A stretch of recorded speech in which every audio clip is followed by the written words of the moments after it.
Welcome to Story Tales. Please like this video and subscribe to Story Tales. I hope you enjoy the story. Let's begin. Ruby Calloway stared at the reflection in her bathroom mirror. Dark circles framed her green eyes, her father's eyes. At 32, she wasn't where she thought she'd be. Not because she hadn't achieved success. She had built her marketing firm from nothing to something respectable. But the wounds of her past still festered beneath her carefully constructed exterior. Her phone buzzed on the counter. Another message from a colleague about a potential new client. Work was her sanctuary, the place where her family name meant nothing, where she had carved out her own identity with her own hands. She splashed cold water on her face, letting it drip down her chin. The memory of her mother's cold voice echoed in her mind. "You're just like your father, unreliable, unpredictable." It had been 12 years since her father Harris died. 12 years since her mother Shirley had systematically erased Ruby from the family legacy, ensuring every penny, every heirloom, every fragment of inheritance went to her older sister, Savannah. Ruby grabbed a towel, roughly drying her face. "You're fine," she whispered to herself. "You don't need them." Her apartment was modest but elegant. Clean lines, minimal furniture, no family photos. The antithesis of the Calloway family mansion with its gaudy displays of wealth and generations of family portraits, where Ruby's face was notably absent from the newer additions. The buzz of her intercom startled her. "Ms. Calloway," the doorman's voice crackled. "There's a delivery for you. The courier insists it must be handed to you, personally." Ruby frowned. "Send them up, Pete." Minutes later, a knock at her door revealed a young man in a crisp uniform holding a cream-colored envelope with gold embossing. "Ruby Calloway?" he asked, extending the envelope. "Yes, this is for you." He handed her the envelope with a white-gloved hand. I was instructed to wait for a response." Ruby turned the envelope over. The Calloway family crest was embossed in gold on the back. Her stomach tightened. "There's no response," she said, starting to close the door. "Ma'am, I was specifically told." "There's no response," Ruby repeated firmly, shutting the door. She stood in her hallway, holding the envelope as if it might bite her. For a moment, she considered tossing it unopened into the trash. Instead, she carried it to her kitchen counter and sliced it open with a knife. Inside was an invitation. Heavy cardstock, gold lettering, dripping with pretension. "You are cordially invited to celebrate the marriage of Savannah Elizabeth Calloway Grayson James." Wells Ruby's laugh was sharp and bitter. After years of silence, this was what Savannah reached out with. A wedding invitation, she read further. The ceremony would be held at the Calloway summer estate in the Hamptons. Of course it would. The estate that should have been half hers, now solely Savannah's property. Ruby's phone rang. The screen displayed a known caller, but Ruby knew who it was. "Hello, Savannah," she answered flatly. "So you got my invitation." Savannah's voice was syrupy sweet with an undercurrent of venom. "I wasn't sure if you'd still be at that little apartment. What do you want?" "To invite my dear sister to my wedding, of course." Savannah's laugh tinkled like breaking glass. "Family should be there for the important moments, don't you think?" Ruby's grip tightened on her phone. "We haven't been family since Dad died." "Don't be dramatic, Ruby. Mother and I have always considered you family. Just the distant kind. The kind you cut out of the will, you mean." Savannah sighed dramatically. "Ancient history. This is my special day. Grayson is from the Wells family, you know, the banking dynasty. It's going to be the event of the season. And you want me there, why? As a reminder of how much better your life turned out. Don't be bitter. It doesn't suit you." Savannah paused. "Look, Mother suggested I extend an olive branch. Water under the bridge and all that." "How generous of you both," Ruby said. She knew better. This wasn't an olive branch. It was a chance for Savannah to parade her victory one more time. "So will you come?" Ruby stared at the invitation. at the embossed letters that seemed to mock her. Something stirred inside her, not sentimentality, but something darker and more determined. "Yes," Ruby said finally. "I'll be there." After hanging up, Ruby didn't throw the invitation away. Instead, she pinned it to her refrigerator with a magnet like a target. The weeks leading up to Savannah's wedding passed in a blur of preparation. Not for the wedding itself. Ruby had no intention of playing the adoring sister, but for what would come after. Ruby sat in her office, staring at her computer screen. Images of her sister and Grayson Wells filled her social media feeds. The happy couple at galas, charity events, private parties. Always smiling. Always perfect. The knock on her office door pulled her attention away from the screen. Coming in for air anytime soon. Max, her business partner, leaned against the doorframe. "You've been holed up in here for hours." Ruby minimized the browser window. "Just doing some research." Max raised an eyebrow. "On your sister's fiancé?" "I know about the wedding, Ruby. The whole city knows. It's in every society page." "I'm going," Ruby said, surprising herself with the declaration that Max's eyes widened. "To the wedding? Are you sure that's a good idea? Last time you mentioned your sister, you broke a coffee mug." "It's time to face them," Ruby said. "Time to close that chapter." Max didn't look convinced. "Just be careful. Those people hurt you once. Don't give them another chance." Ruby nodded, but her mind was already elsewhere, calculating, planning. This wedding wouldn't go the way Savannah imagined. Not if Ruby had anything to do with it. The day before the wedding, Ruby stood in her bedroom, examining her outfit. A sleek, burgundy dress, elegant, but not showy. She wasn't there to compete with Savannah. She was there to observe, to find weaknesses. Her phone buzzed with a text from an unfamiliar number. "Heard you're coming tomorrow. Brave. Call me if you need backup." Ivy. Ruby smiled. Ivy Caldwell, her childhood friend who had witnessed firsthand the cruel dynamics of the Calloway family. The only person who truly understood what Savannah was capable of. "Thanks. Might take you up on that." Our Ruby packed an overnight bag, though she had no intention of staying at the family estate. She'd booked a room at a nearby hotel. She needed neutral territory, somewhere to retreat and process. She zipped up her bag. Her phone rang again. Unknown number. "Hello. Ms. Calloway." A woman's crisp, professional voice. "This is Amanda, the wedding coordinator for the Calloway Wells ceremony. I'm calling to confirm your attendance and to inform you about the seating arrangements." "I'll be there," Ruby confirmed. "Excellent. You'll be seated at table 23 in the garden section." Ruby frowned. The garden section was notoriously far from the main reception area, often reserved for distant relatives and obligatory invites. "I see," Ruby said coolly. "And where will the bride's family be seated?" Amanda paused. "The immediate family will be at the head table, of course." "I am immediate family," Ruby said. "I'm her sister." Another pause. "I'm sorry, Miss Calloway. These arrangements were approved by the bride herself. Table 23 is your assigned seating." Ruby wasn't surprised, but the confirmation of Savannah's pettiness fueled her resolve. "Thank you for letting me know." After hanging up, Ruby added another item to her overnight bag, a small, discreet recording device. Just in case, the Calloway summer estate sprawled across 5 acres of Prime Hampton's real estate. As Ruby's taxi approached the gates, she felt a twinge of the old pain. This had once been her home, too, a place where she'd spent summers with her father, sailing and swimming. Security guards checked her invitation, their expressions neutral but watchful. Ruby kept her chin high as she walked the gravel path to the main house, where the ceremony would take place in the back gardens.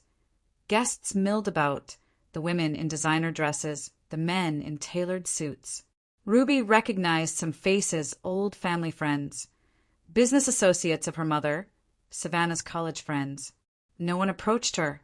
Some averted their eyes. Others whispered behind their hands. As she passed, a young attendant directed her to her seat for the ceremony in the last row, partially blocked by a large floral arrangement. Ruby sat down without comment, her face a mask of indifference. The ceremony was exactly what Ruby expected. Excessive, showy, and dripping with false sentiment. Savannah, radiant in a custom designer gown, played the role of blushing bride to perfection. Grayson looked every inch the successful businessman, tall and handsome in his tuxedo. Their mother, Shirley, sat in the front row, dabbing at non-existent tears, her face tight from recent cosmetic work. Ruby watched her carefully, noting how Shirley never once looked back to check if her younger daughter had actually shown up. After the vows, the guests moved to the reception area.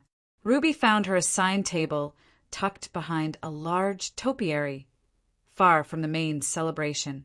Her table mates were an elderly great-aunt who was hard of hearing, 2 distant cousins who barely remembered her name, and 3 of Grayson's work colleagues who had clearly drawn the short straw in seating assignments. When dinner was served, Ruby's table received their food last. Her plate arrived lukewarm, the portions noticeably smaller than what other guests received. "Is something wrong with your meal?" One of Grayson's colleagues noticed her examining her plate. "No," Ruby said with a tight smile, "just admiring my sister's attention to detail." After dinner, Ruby slipped away from her table and made her way toward the main house, ostensibly to use the restroom. Instead, she took a detour, walking familiar hallways to Savannah's old bedroom, now converted to a bridal suite. The door was ajar. Inside, Savannah stood alone, adjusting her veil in front of a full-length mirror. She caught Ruby's reflection and turned, her smile faltering. "There you are," Savannah said, recovering quickly. "Enjoying the celebration?" Ruby leaned against the doorframe. "It's certainly elaborate. You always did like to make a statement. It's my wedding day. Why wouldn't I go all out?" Savannah turned back to the mirror, smoothing an invisible wrinkle from her gown. "Table 23 was an interesting choice," Ruby said. "The planner handled the seating. I had more important things to worry about. Cold food, too. Nice touch." Savannah's smile tightened. "If you came here to complain—" "I came to congratulate my sister," Ruby interrupted, "and to ask why you really invited me." Savannah turned, her practiced smile slipping. "You should feel honored you were even invited, given how you've distanced yourself from the family."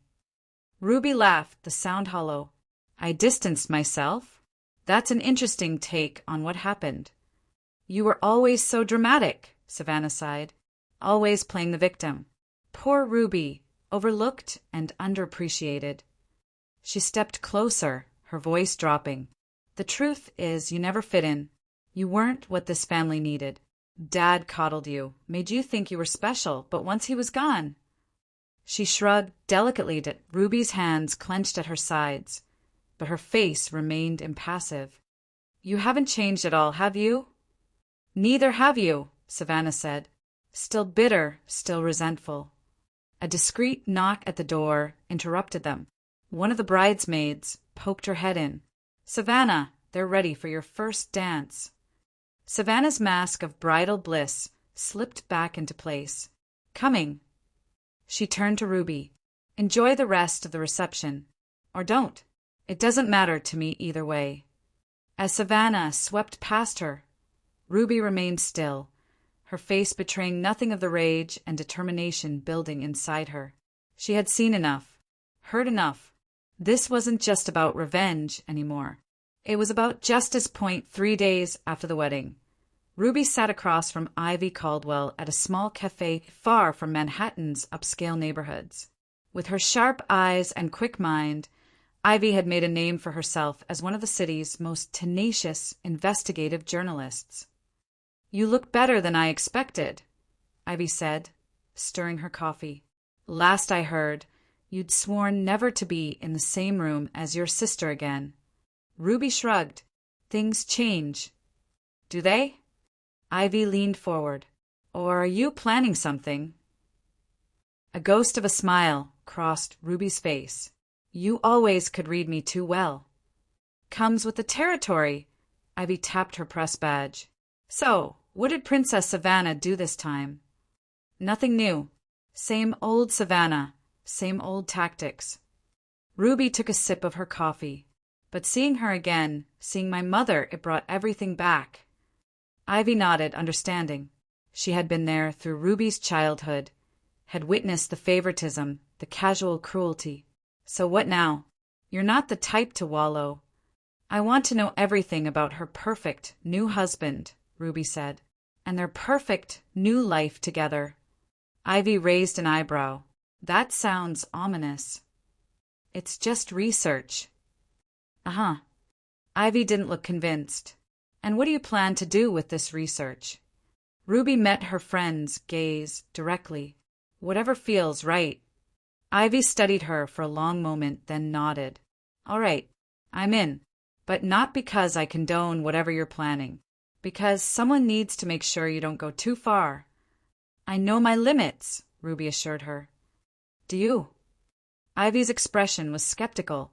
When it comes to your family, you've never been rational. This is different, Ruby insisted. I'm not the same person they pushed around. I'm thinking clearly now. Over the next few weeks, Ivy's journalistic connections proved invaluable.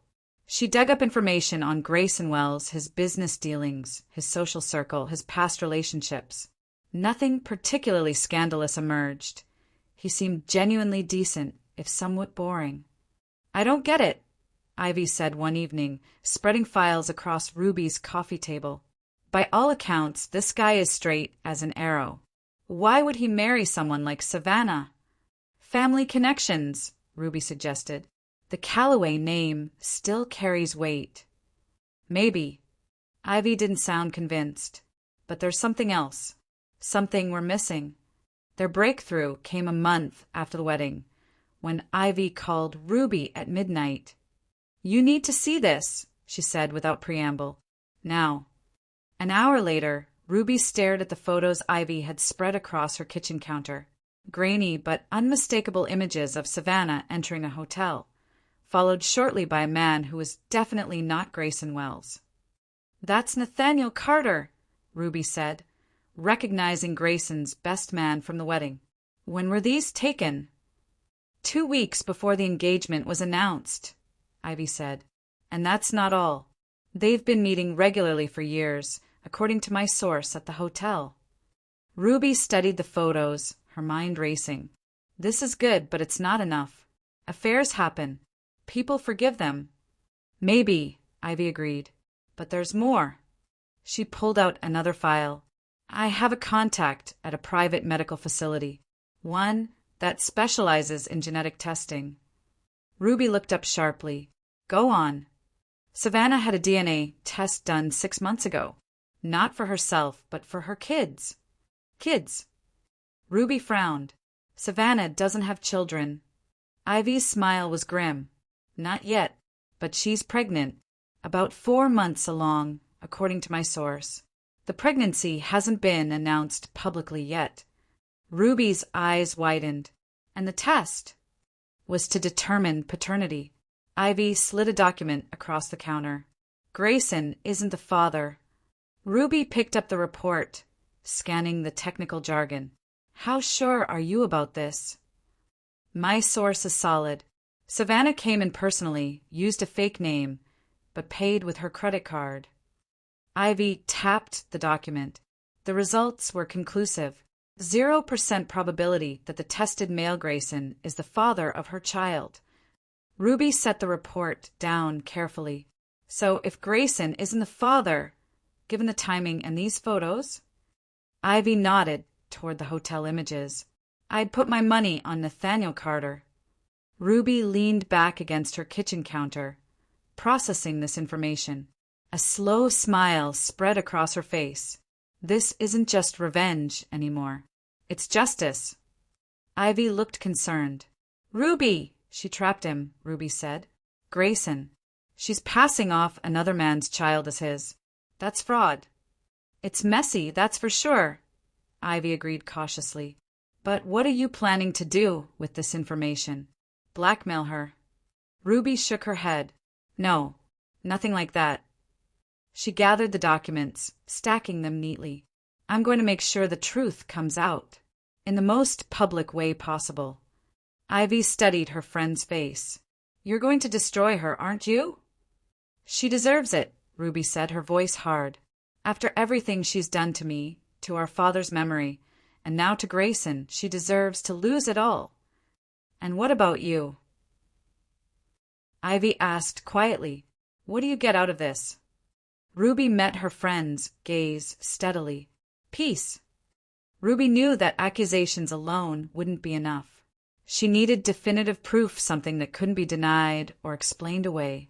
Something that would devastate Savannah's carefully constructed world in a single blow. We need a current DNA test, Ruby told Ivy as they sat in her office after hours. Something recent, irrefutable. Ivy frowned. That won't be easy. It's not like you can just walk up and take a sample from Grayson or the baby, which isn't even born yet. No, Ruby agreed. But Savannah and Grayson are hosting a charity gala at their Manhattan apartment next week.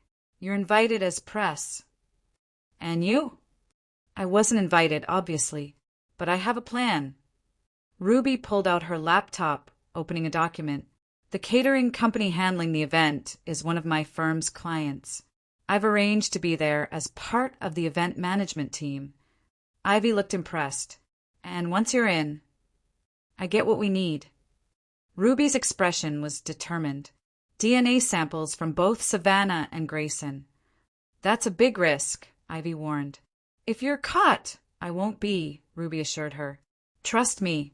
The night of the gala, Ruby blended seamlessly with the catering staff, dressed in the same black uniform, her hair pulled back severely. She moved efficiently through the crowd, collecting empty glasses, observing. Savannah was glowing, her small baby bump now visible in her designer gown. She kept one protective hand on her stomach as she chatted with guests, laughing at their jokes, playing the perfect hostess. Grayson stayed close to his wife, proud and attentive. Ruby felt a twinge of something like guilt as she watched him place a gentle hand on Savannah's belly, his face full of joy and anticipation. Focus, she muttered to herself. The man deserved to know the truth, no matter how painful. Her opportunity came when Savannah excused herself to use the restroom. Ruby followed at a distance, waiting until Savannah entered the master suite. Then she slipped in behind her, pretending to tidy the room. What are you doing here? Savannah demanded when she emerged from the bathroom and spotted Ruby. Ruby kept her expression neutral. Just working, ma'am. Savannah's eyes narrowed. You're not part of our regular staff. Temporary hire for the event, Ruby replied smoothly, continuing to straighten items on the vanity. Savannah moved closer, recognition dawning. Ruby? What the hell? Keep your voice down, Ruby warned. Unless you want your guests to know you're making a scene with the help. Savannah's face flushed with anger. Get out. Now. I'm just doing my job, Ruby said, picking up a used tissue from the vanity, Savannah's tissue, and tucking it discreetly into a small evidence bag in her pocket. Your job? You're spying on me in my own home. Paranoid as always, Ruby sighed. I'm working for the catering company. Check with them if you don't believe me. Savannah's eyes narrowed. I don't know what game you're playing. No game, Ruby interrupted. Just making a living. Unlike some people, I wasn't handed everything on a silver platter. The barb hit its mark. Savannah's face contorted with rage. Get out before I call security. Ruby inclined her head slightly. Of course, Mrs. Wells. Enjoy your evening. She turned and left, the tissue safely secured in her pocket. Getting Grayson's DNA was even easier. A discarded cocktail napkin with his lipstick mark provided more than enough genetic material. The next day, Ruby delivered both samples to a discreet, private laboratory Ivy had recommended. The results would take a week. Perfect timing. You're sure about this? Ivy asked as they waited for the test results. Once it's done, there's no going back. Ruby nodded. I've never been more sure of anything. When the results arrived, they confirmed what they already suspected. Grayson Wells had a 0% probability of being the father of Savannah's unborn child. Ruby stared at the report, feeling a cold satisfaction settle over her. Now we need to make sure Grayson sees this, and everyone else at the wedding. What wedding? Ivy asked, confusion evident. Ruby smiled. Didn't I mention? Savannah and Grayson are renewing their vows next month. A lavish ceremony to celebrate their first anniversary and the impending birth of their child. Her smile sharpened. It's going to be quite the event. How do you know this? I have my sources, Ruby said vaguely. And this time I've been officially invited. Mother insisted, apparently. Ivy looked concerned. This is getting complicated, Ruby. Maybe you should just send Grayson the test results anonymously. Let him handle it privately. Ruby shook her head. That's not enough. Savannah wouldn't just hurt him, she'd deny everything. Twist the truth, make him doubt himself. You know how she operates. She gathered the test results, sliding them into a folder. No, this needs to be public. Undeniable. Complete. And what about afterward? Ivy asked quietly. What happens to you after you've burned all these bridges? Ruby's expression hardened. There are no bridges left to burn. Just ashes I'm finally ready to walk away from. The day of the vow renewal ceremony dawned bright and clear. Ruby dressed with care, selecting a simple but elegant blue dress understated enough not to draw attention, but appropriate for what would become a historic family event. She arrived early, navigating the familiar grounds of the Calloway estate with purpose. This time, she wasn't relegated to the shadows. Shirley had personally ensured Ruby had a seat at the family table, a peace offering, perhaps, or more likely a strategic move to present a united front to their social circle. Ruby, darling. Shirley air-kissed both her cheeks, her smile not reaching her eyes. You look healthy. Mother, Ruby replied coolly. You look exactly the same. Shirley's smile tightened at the implied reference to her cosmetic procedures. Savannah will be so pleased you came. She's been hoping to repair your relationship. Ruby doubted that very much, but nodded politely. Where is the happy couple? Grayson is greeting guests. Savannah is still getting ready. Shirley glanced at Ruby's hands. No gift. Oh, I'm saving it for the reception, Ruby said. It's something special. As guests began to arrive, Ruby spotted Nathaniel Carter with his wife, Amanda. They made a handsome couple, though Ruby noted how Nate's eyes constantly scanned the crowd, perhaps looking for Savannah. The ceremony itself was brief but emotional. Savannah, resplendent in a maternal-style gown that accentuated her growing belly, recited vows about honesty, fidelity, and family. Grayson's voice broke with genuine emotion as he promised to be the best father he could be to their child. Ruby watched impassively, the USB drive heavy in her clutch. She had arranged everything meticulously. The presentation equipment was already set up for the speeches, the files loaded and ready to play at her signal, to the reception. Champagne flowed freely except for Savannah, who ostentatiously sipped sparkling water, one hand protectively cradling her bump. Ruby watched as she circulated among the guests, accepting congratulations and admiration with practiced humility. Grayson seemed unable to take his eyes off his wife, his face filled with pride and love. For a brief moment, Ruby considered abandoning her plan. Then she remembered all those years of cruelty, of exclusion, of calculated malice. Her resolve hardened the moment arrived with the call for toasts. Grayson's best man Nathaniel himself spoke first, offering platitudes about love and friendship that rang hollow to Ruby's ears, knowing what she knew.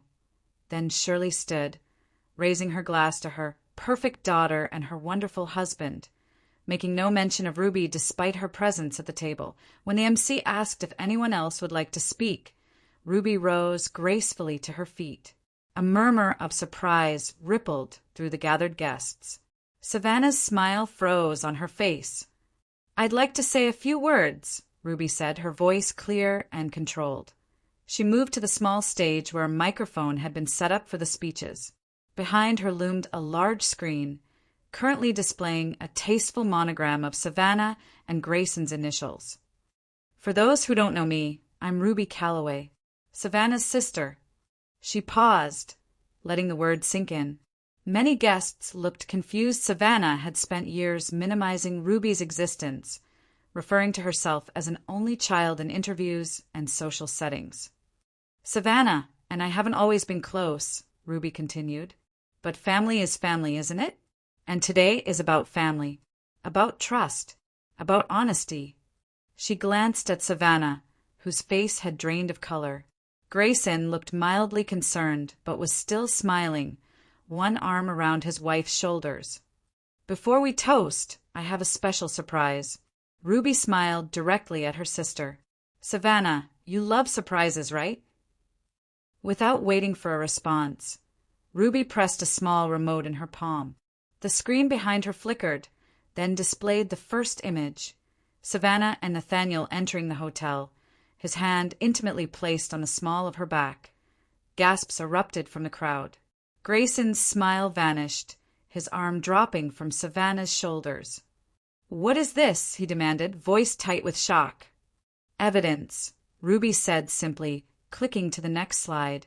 Text messages between Savannah and Nathaniel, explicit and undeniable. Timestamped just days before the wedding. "Miss you already. Last night was incredible. Can't wait until G is out of town again. 2 more days. And I'm all yours for the weekend." He suspects nothing. Ruby watched as Amanda Carter turned to her husband, face contorted with rage and humiliation. Nathaniel seemed to shrink in his seat, unable to meet anyone's gaze. "Ruby, stop this!" Shirley hissed, half rising from her seat. "You're embarrassing yourself." "No, Mother. For once, I'm not the one who should be embarrassed." Ruby clicked to the final slide, the DNA test results highlighted and enlarged for all to see. "Probability of paternity, 0%, Ruby read aloud. "In simple terms, Grayson is not the father of Savannah's baby." She looked directly at Nathaniel. "But I think we all know who is." The room erupted in chaos. Savannah lunged toward the stage, her face twisted with fury, but Grayson caught her arm. "Tell me this isn't true," he demanded, his voice breaking. "Tell me she's lying." Savannah's mouth opened and closed, no words coming out. Her eyes darted around wildly, looking for an escape, a defense, anything. Ruby stepped down from the stage, approaching the head table with calm determination. She pulled printed copies of the DNA test from her clutch and handed one directly to Grayson. "I'm sorry," she said, and meant it. "You deserve to know." Grayson stared at the paper, his hands shaking. "All this time," he whispered, "the baby, our future, it's not what it looks like." Savannah finally found her voice, desperate and shrill. "She's making this up. She's always been jealous of me, of what I have." "The DNA doesn't lie, Savannah," Ruby said quietly. "Neither do the date-stamped photos or the text messages from your phone." Shirley had collapsed into her chair, a hand pressed to her chest, her face ashen. The scandal would destroy her standing in society, the thing she valued above all else. Amanda Carter had stormed up to Nathaniel, slapping him hard across the face before marching out, her dignity intact despite her tears. Savannah made one last desperate grab for control, lunging at Ruby with clawed hands. But Ruby stepped aside easily, watching as her sister stumbled off balance. "You bitch!" Savannah screamed. "You've ruined everything." "No, Savannah. You did that yourself." Ruby turned to the stunned crowd. "I apologize for disrupting the celebration, but sometimes the truth is more important than appearances." Grayson had removed his wedding ring, staring at it as if seeing it for the first time. With deliberate slowness, he tossed it onto the table in front of Savannah. This marriage is over before it even started, he said, his voice tight with controlled rage. He turned and walked out, back straight despite the whispers that followed him. Ruby watched him go, feeling a complex mix of emotions. Satisfaction, yes, but also a strange emptiness where her anger had lived for so long. The carefully orchestrated celebration disintegrated into a chaotic mess of shocked whispers, hurried departures, and open confrontations. Savannah stood frozen at the head table, watching her perfectly curated life crumble around her. "How could you do this?" she finally managed, turning to Ruby. "Your own sister." "The same way you could cut me out of our father's will," Ruby replied calmly. "The same way you could treat me like a stranger at your wedding. The same way you could lie to your husband about your child's paternity." Shirley had recovered enough to approach them, her face mottled with rage. "You've destroyed this family," she hissed at Ruby. "Is that what you wanted? To drag us all down with you?" "There is no us, Mother," Ruby said. "There never was. Not for me." Nathaniel had fled the scene, chasing after his wife. Around them, guests were gathering their belongings, eager to escape the unfolding disaster, but equally eager to share the shocking news with anyone who would listen. The event planner looked stricken, trying desperately to maintain some semblance of order. Servers stood awkwardly with trays of champagne no one wanted any more. "You won't get away with this," Savannah threatened, her voice low and dangerous. "I'll make you pay." Ruby laughed, the sound genuine for the first time in years. "With what, Savannah? Your reputation is in tatters. Your marriage is over. Your lover's marriage is over. What exactly do you have left to threaten me with?" Savannah's hand flew to her stomach, protectively. "I'm pregnant, for God's sake. Have you no decency? No compassion? Did you show decency when you lied to Grayson about the baby? Compassion when you cheated on him with his best friend?" Ruby shook her head. "You made your choices. Now you get to live with them, just like I had to live with what you and Mother did to me." Shirley stepped between them. "Enough, both of you." She turned to the remaining guests. "Please excuse this unfortunate display. My daughter is clearly unwell." "Which daughter, Mother?" Ruby asked quietly. "The one who told the truth, or the one who's been living a lie?" Shirley ignored her, focusing on damage control, escorting key social figures to the door with profuse apologies and vague explanations. Savannah sank into a chair, mascara streaming down her face, the picture of devastation. But Ruby knew her sister well enough to recognize the calculation behind her tears, the wheels turning as she formulated her next move. "It won't work this time," Ruby told her. "The tears, the victim act. Everyone knows the truth now." "You've hated me all your life," Savannah accused. "Just because Dad preferred you." Ruby stilled. "Is that what you think? That Dad preferred me?" "He did." Savannah's composure cracked. "Always Ruby this, Ruby that. My brilliant little girl. My special one. And after he died, you and Mother made sure I paid for that," Ruby said, understanding dawning. "Every scrap of his love had to be erased." "You didn't deserve it," Savannah spat. "You didn't deserve him." "And Grayson didn't deserve what you did to him," Ruby countered. "The difference is, I'm not going to spend my life punishing you for it. This," she gestured to the chaos around them, "this is justice, not revenge. And it's the end, not the beginning." A commotion near the entrance drew their attention. Grayson had returned, his face like stone. He walked directly to Savannah, ignoring Ruby and Shirley. "I've called my lawyer," he said, voice devoid of emotion. "You'll be hearing from him tomorrow. Don't try to contact me." Savannah reached for him. "Grayson, please, we can work this out." "There's nothing to work out." He stepped back from her touch. "I want a divorce. I want paternity tests. I want the truth, all of it. The baby," Savannah began, "is not mine," Grayson finished for her.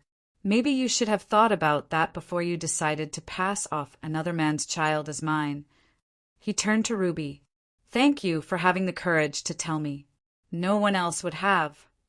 Ruby nodded, uncomfortable with his gratitude. You deserve to know. Grayson looked around at the remnants of the celebration, the abandoned champagne glasses, the half-eaten cake, the confused staff. I thought I knew what family meant, he said quietly. I thought I'd found it with you, Savannah. You did, Savannah insisted, desperation clear in her voice. One mistake doesn't erase everything we had. It wasn't one mistake, Grayson said. It was a deliberate choice. Multiple choices. To lie, to cheat, to use me. He shook his head. That's not a mistake. That's who you are. He left without another word, his shoulders set with the weight of his new reality. 3 months later, Ruby sat across from Ivy at their usual cafe. The fallout from the vow renewal ceremony had been spectacular, dominating society pages and private conversations for weeks. Grayson's divorce was finalized yesterday, Ivy reported, sliding a newspaper toward Ruby. He got everything: the apartment, most of their assets. The prenup had a fidelity clause. Ruby nodded, unsurprised. And Savannah? Moved back in with your mother. The baby's due in a month. Ivy studied her friend's face. Nathaniel's divorce was messy too. His wife took him for everything she could get. Good, Ruby said simply. Your mother called me, Ivy mentioned casually. Wanted to do an interview. Setting the record straight, she called it. Ruby raised an eyebrow. And I told her I only report facts, not fiction. Ivy smiled grimly. She didn't appreciate that. I'm sure she didn't. Ruby sipped her coffee.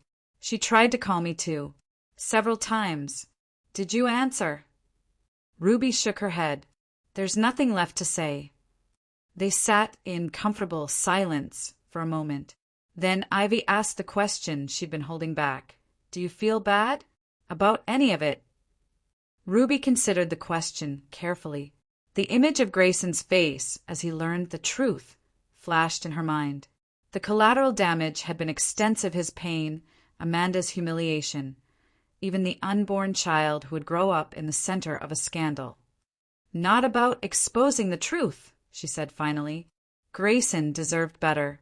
But the way it happened, she shrugged. Maybe it could have been more private, less dramatic. That wouldn't have been you, Ivy pointed out. You've never done anything halfway. Ruby smiled slightly. True. She gazed out the cafe window at the bustling New York street. The strange thing is, I thought I'd feel more complete. Like closing a chapter. And you don't. It's more like closing a book entirely. Starting a new one. Ivy nodded, understanding. What's the new book about then? I don't know yet, Ruby admitted. For so long, everything tied back to them, to what they did, to proving myself, to justifying my existence separate from the Calloway name. And now I get to find out who Ruby is without all that weight. She smiled, a genuine, unburdened expression that Ivy hadn't seen in years. It's terrifying and exhilarating. Ivy raised her coffee cup in a toast. To new beginnings, then. Ruby clinked her cup against her friend's. To justice and freedom. Later that evening, Ruby's phone rang with a familiar, unknown caller ID. Instead of ignoring it, as she had for months, she answered. Hello, Savannah. A pause. How did you know it was me? Who else would it be? Ruby kept her voice neutral. Savannah didn't respond directly. Instead, she said Mother's had a stroke. The doctors say it was stress-induced. Ruby absorbed this information silently. She's asking for you, Savannah continued when Ruby didn't speak. Is she? Ruby found that hard to believe. Look, I know you hate us. You've made that abundantly clear. Savannah's voice held a new brittleness, the edge of someone who had lost everything that once defined them.